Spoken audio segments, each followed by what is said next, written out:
A paz do Senhor, meus irmãos. Hoje vamos falar sobre o Concílio de Jerusalém, Atos capítulo 15. Nós falamos na aula anterior sobre a primeira viagem missionária de Paulo, onde Paulo evangelizou principalmente ali as cidades de Chipre, Antioquia da Psídia, Icônio, Listra e Derbe. E agora vamos falar sobre o Concílio de Jerusalém. Bom, vamos lá. O Concílio de Jerusalém. O rápido crescimento da igreja gentílica de cristãos não judeus, devido à missão de Paulo e de Barnabé, quando eles empreenderam a primeira viagem missionária, cujo roteiro foi de Antioquia da Síria para Seleucia, Salamina, Pafos, Atália, Perge, Antioquia da Psídia, Icônio, Listra e Derbe, e depois voltaram por essas cidades até retornarem a Antioquia da Síria. Essa primeira viagem missionária de Paulo colocou em foco um problema. Em que proporção deveria ser exigida a observância da lei a esses novos cristãos gentios? Com a missão entre os gentios que não conheciam a lei e que só pela fé entraram na comunidade cristã, tornou-se aguda a divisão de pensamento dentro da igreja. O debate de Pedro com os cristãos judeus em Jerusalém, depois da pregação na casa de Cornélio, foi um dos primeiros sintomas da tensão. Depois os irmãos leiam Atos 11, 1 a 18. Depois de Paulo e Barnabé terem voltado a Antioquia da Síria e contado o sucesso da sua pregação, Atos capítulo 15, versículo 1, alguns homens descendo da Judéia ensinavam aos irmãos: se não vos circuncidardes, segundo o rito de Moisés, não podereis ser salvos. Esse ensino, citado nesse texto que eu acabei de ler, Atos 15, 1, foi um choque para os cristãos gentios. Eles não foram criados na lei mosaica e a experiência espiritual deles não teve nenhuma relação com a observância da lei mosaica. Eles acharam em Cristo a libertação do legalismo e de suas próprias religiões. Legalismo é o estilo de vida de pessoas que acreditam que o cumprimento das regras torna o indivíduo merecedor do favor e da salvação de Deus. Em outras palavras, legalismo é colocar as regras acima de Deus e das necessidades humanas. Se eles acharem em Cristo a libertação do legalismo e de suas próprias religiões, por que agora deveriam voltar a colocarem-se debaixo novamente de uma outra escravidão? Esse foi o grande lema, dos crentes gentios. Então vamos lá.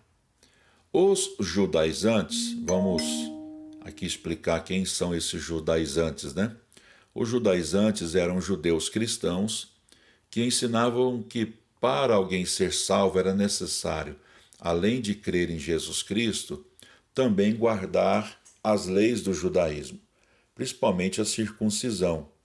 O termo judaizante não aparece no Novo Testamento, mas a atividade deles é mencionada em vários lugares, como por exemplo em Atos 15, capítulo que estamos estudando hoje. Esses judaizantes argumentavam que a circuncisão, vamos explicar o que é circuncisão, é a retirada completa do prepúcio da pele que protege a glande do pênis. No judaísmo, a circuncisão era um sinal de inclusão ao pacto mosaico. Então, esses judaizantes argumentavam que a circuncisão tinha sido estabelecida pela lei mosaica como um sinal da aliança. Mas a circuncisão, ela é antes da lei, pois Deus requereu-a de Abraão. E a significação exterior desse rito da circuncisão era aplicada à vida interior, mesmo diante do regime da lei. Em Deuteronômio 10, 12 e 16, né, quando fala sobre a circuncisão, fala da importância do coração circuncidado, mais importante até do que a circuncisão no órgão genital masculino. A questão da inclusão dos cristãos gentios, sem o cumprimento das regras da religião judaica, ao cristianismo, tornou-se tão aguda que a igreja de Antioquia da Síria enviou mensageiros para discutirem o assunto com os apóstolos e os anciãos de Jerusalém. Paulo, Barnabé e mais algumas pessoas foram a Jerusalém, onde foram bem recebidos pela igreja.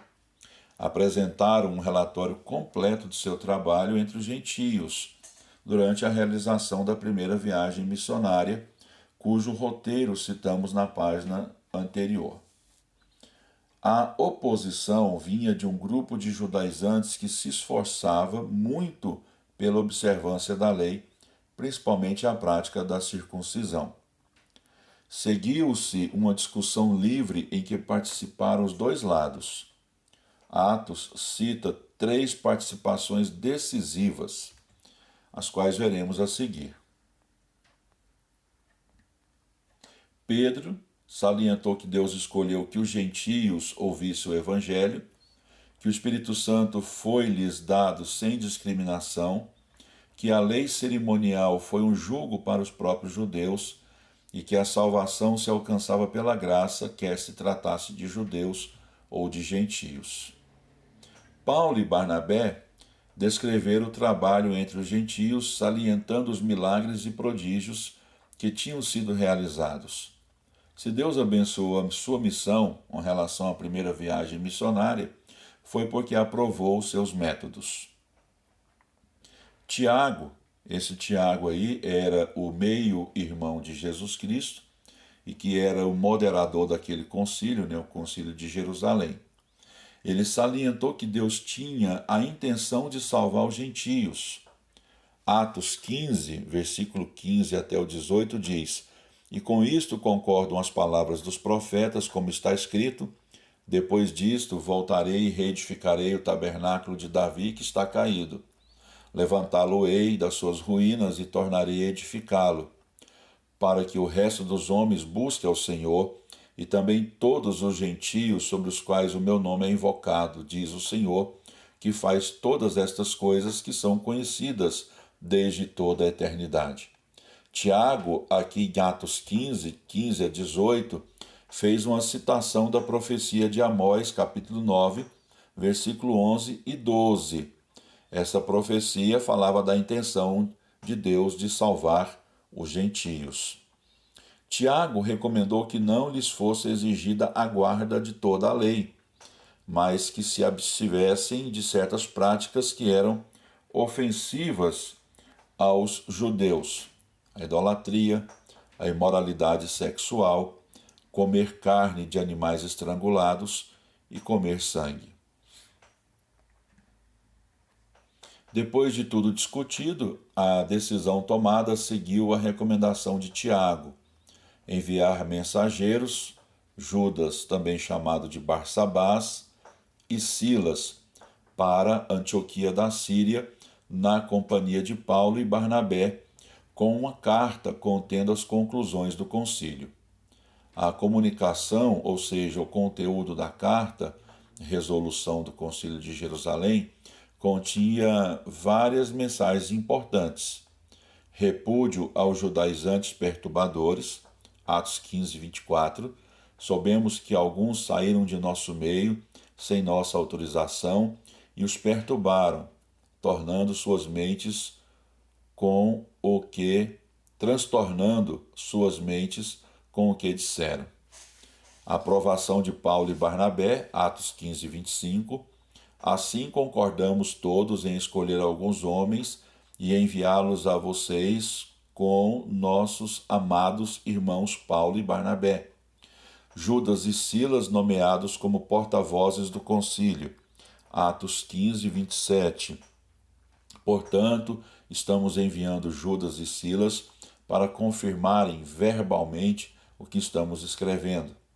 A decisão de o Espírito Santo e nós da abstinência da idolatria, do sangue, das coisas estranguladas e da imoralidade sexual, conforme citado em Atos 15, 25 e 28. A decisão foi bem recebida pela igreja de Antioquia da Síria. Judas e Silas ficaram durante algum tempo para colaborar na obra, conforme Atos 15, 32 e 33. Depois, Judas retornou a Jerusalém, Silas ficou em Antioquia da Síria. Paulo e Barnabé retornaram ao seu trabalho de ensino e da pregação, e a igreja encheu-se de paz. Amém. Então encerra aqui a nossa aula. Deus abençoe cada um de vocês.